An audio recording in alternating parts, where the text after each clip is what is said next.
of the 2009 World Championship of Public Speaking is Mark Hunter.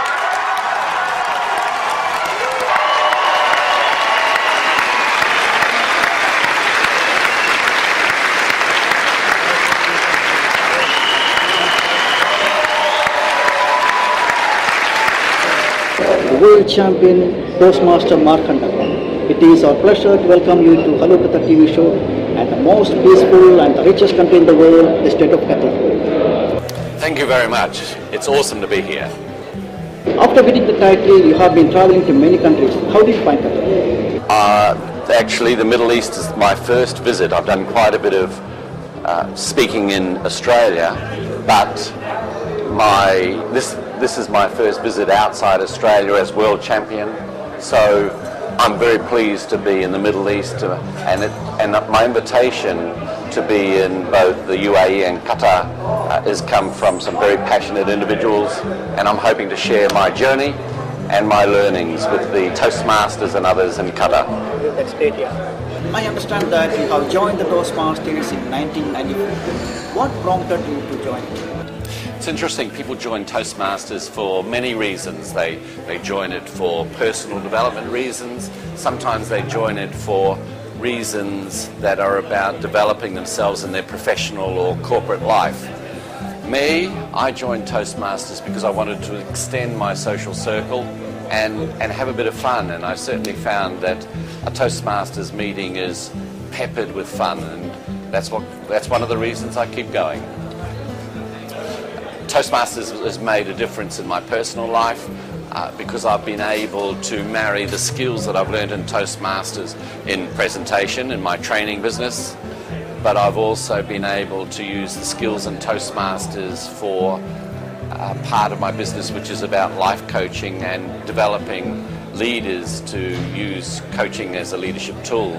In my professional life, it's been awesome. As a principal of a school of about 800 students, I'm forever using the skills that I've learnt in Toastmasters to better communicate either one-on-one or with a large group of adults or children.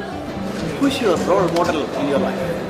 When I first started this journey, I did it on my own, and in about the area of 2000, I then sought out a coach who had been very successful. And that coach was really quite clever. He didn't try and mold me into him, but he allowed me still to be myself. Towards the end of this journey and the last 2 years, I basically kept to myself. I used visits to Toastmasters clubs to get feedback on how my speech was developing until such time as I was able to take it to the States. And how did your family support you for this?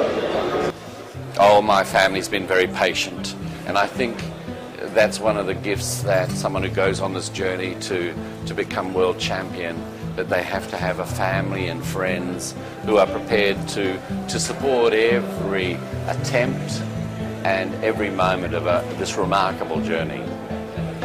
What is your advice to the new generation, especially those who are interested in public speaking and leadership?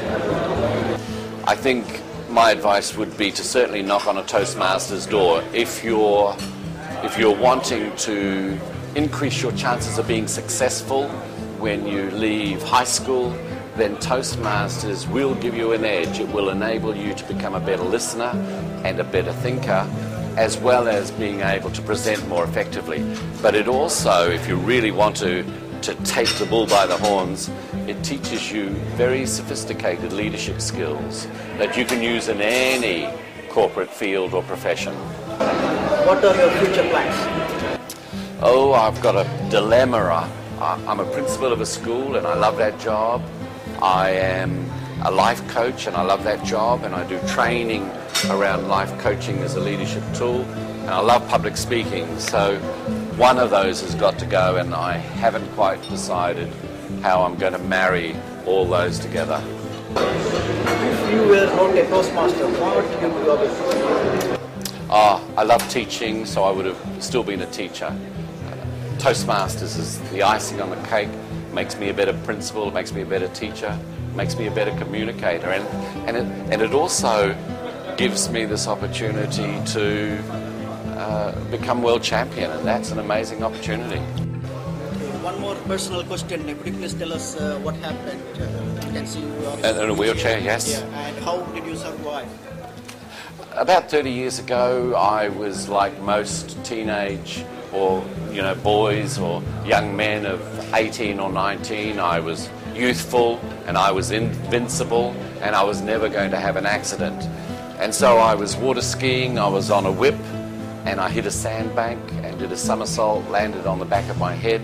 And it's called commonly breaking your neck, but it's not that. It's a hyperflexion of the spine which results in paralysis.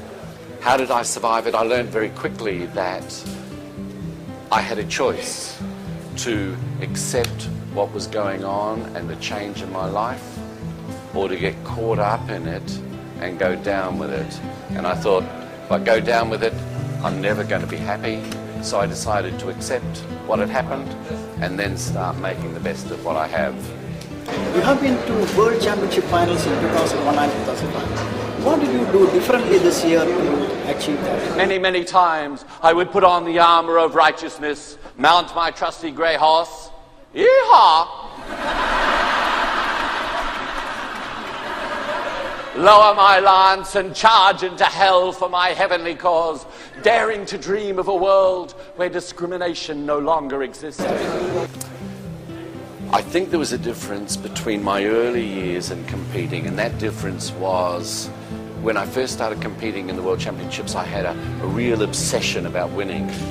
But my latter years, my obsession was about sharing a message about which I was passionate. And I think that's the difference. Thank you very much for your valuable time. Toastmasters in Qatar are really honored by your visit. Thank you very much for the wonderful things. My pleasure, Alex. Thank you, thank you, thank you, thank you.